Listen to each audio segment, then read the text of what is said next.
Yeah, especially when Jesus started preaching the message that everyone who accepts Jesus as the Messiah can be saved, even Gentiles. Oh yeah, they weren't ready for that. They weren't ready for that. Nah, they weren't ready for that. They weren't ready for that at all.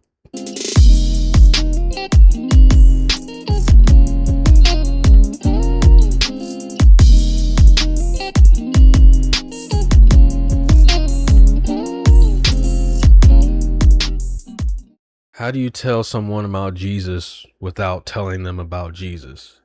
You don't. I've seen some people say, let your light shine. Show them Jesus, then welcome them to your church. How do you show them Jesus? In my opinion, you gotta show them the gospel. You gotta show them his word by living it. See, look, you can live it, but people don't understand. There's some things you can't show everybody, and some things that when they see it, they just not gonna understand just by seeing. You gotta tell them. Like, you gotta tell them about Jesus. Like, you have to physically word. There's a reason we have preachers and pastors. We have Bible for a reason. You have to tell them. You have to physically tell them. Like, it's not really possible, in my opinion, to show somebody Jesus without telling them about Jesus. You have a difference of opinion? Tell me. Let me know. And let me know if it's actually ever worked for you. It's like, I mean, okay, like, cause I more so agree with the show them Jesus than welcome them to your church. I would say show them Jesus and then welcome them to the Bible, which could be interchangeable depending on what church you're going to. I would definitely say show them the light, be a light, be that candle, then tell them why you are the way you are, because they're gonna want to understand deeper than just you looking like you're being a good human being. If someone slime you on a small level, that's a foreshadow. Yeah, when someone shows you who they are the first time, you better believe them.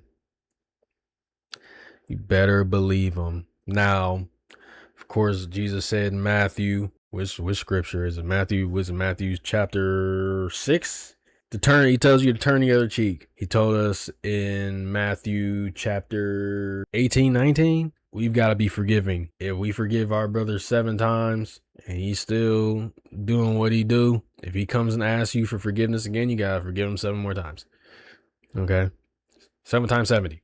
Gotta forgive him every time, but that doesn't mean you gotta be cool with him. Like, that doesn't mean you gotta hang out with them. That don't mean I would advise against it. If someone slime you on a small level, that's a foreshadow. Like, yeah, like I said, if somebody shows you who they are the first time, believe them. Cut them off, because small betrayals can lead to big ones. We've I think a lot of us has experienced our own little Judas in the camp. People can be wicked, man. People can be wicked. Jesus told us to turn the other cheek. Jesus told us to forgive our enemies, but he also didn't say we had to sit there and take crap. You know what I'm saying? Jesus sure didn't. When Jesus came to Nazareth and they tried to kill him in Nazareth because they didn't want to believe he was the Son of God, he left and never returned. he left that place. Yeah, man, you don't gotta sit around for no foolishness. That's not Bible at all. If somebody slime you on a small level, definitely watch your back. My biggest regret in life is having exes. I definitely have some people that I've dealt with in the past that it would have been better if I didn't. I won't say I regret it, but like the last tweet said, if somebody slimes you on a small level, that's foreshadowing. Really, that don't even apply here for me, because they slime me on a big scale out of nowhere every time. But I have to forgive them, right? All water under the bridge. Can't regret it. Definitely some people that if I had the chance to do it again, I wouldn't. Exes never leave you alone. Blocking them is pointless. You just have to have the willpower to ignore them.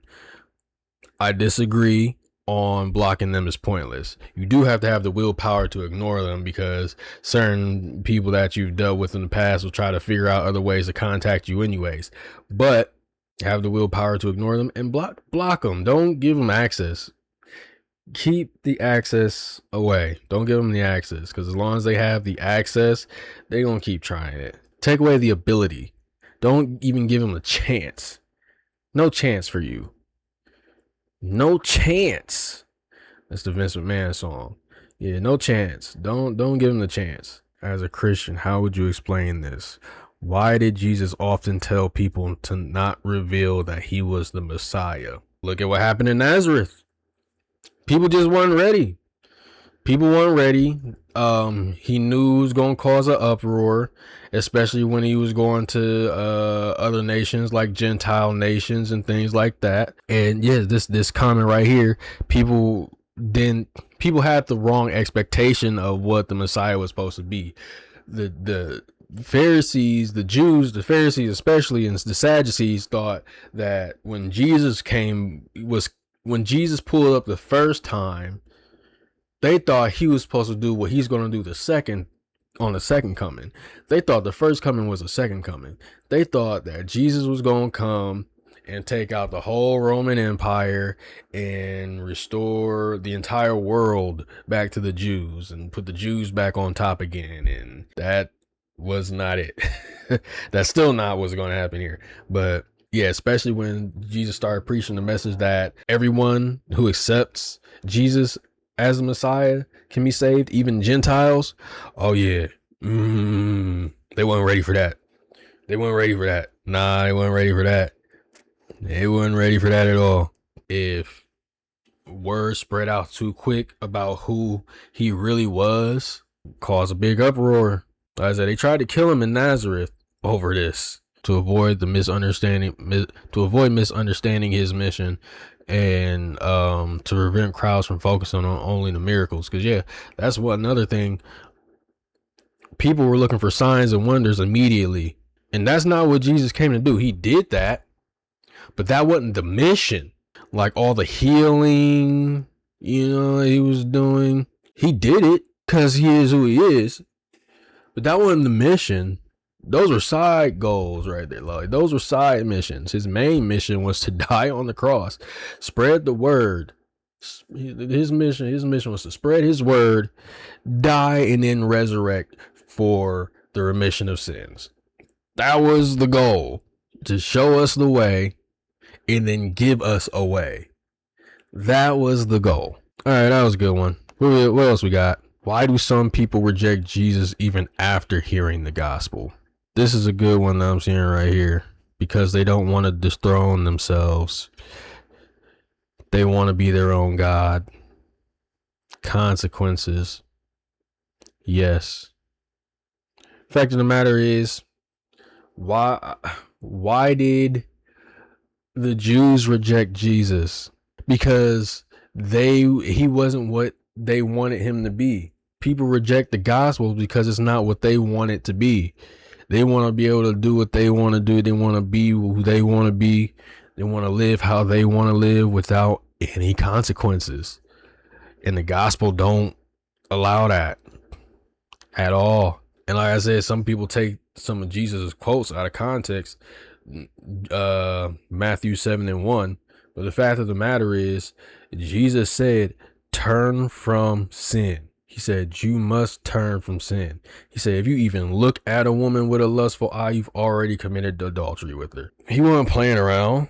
Like I said, he said he came to fulfill the law, not abolish it. So some people reject Jesus even after hearing the gospel because it's just not who they want. It's not what they want. They can't move. You can't move how you want to move when you accept Jesus. You can't just live how you want to live when you accept Jesus. You got to follow him, or you got to follow the way, or forget about it.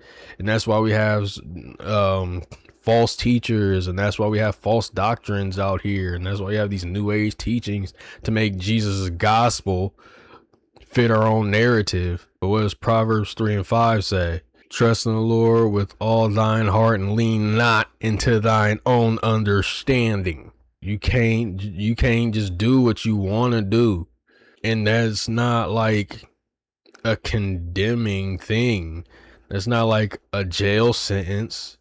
Like most things in the Bible are telling you not to do certain things because it's good for you. Like, I mean, just take out the fact that, even if you took out heaven and hell, if you took God out of the equation, which you should never do, but even if you did, he's telling you this because it's for your own good. Don't look at women with an adulterous eye. Don't do it. If you look at women with a lustful eye, you become susceptible to other lustful women. And lustful women will get you caught up very easily, and vice versa. Be of the sober mind. I'm sorry for my weed smokers and people that love to drink out there, but you can't make proper decisions when you're not sober. You can't hear God properly when you're not sober. You're susceptible when you're not sober to different spirits, different voices that aren't God, your own voice lying to you because you're not in the mind space that you were meant to be in. You're susceptible to slothfulness, and slothfulness is a sin. For I'm sure I shouldn't even have to explain why that one.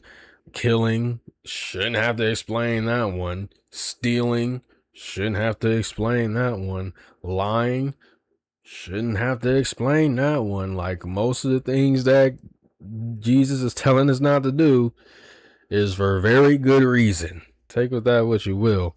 God's timing always feels slow when you're in it, but then you look back and realize how precise it really was. If certain things had happened earlier, you wouldn't have been ready. If certain people stayed longer, they would have blocked your growth. Nothing was delayed. It was all lined up. I've learned to stop rushing God and start trusting the process, because every time it finally made sense, I realized the wait was necessary. Yeah, what did I just say? What I say is they're gonna go. Our timing is imperfect. His timing is perfect. You don't know. It's like the dog that don't know when to do what. You gotta show him. You gotta show him.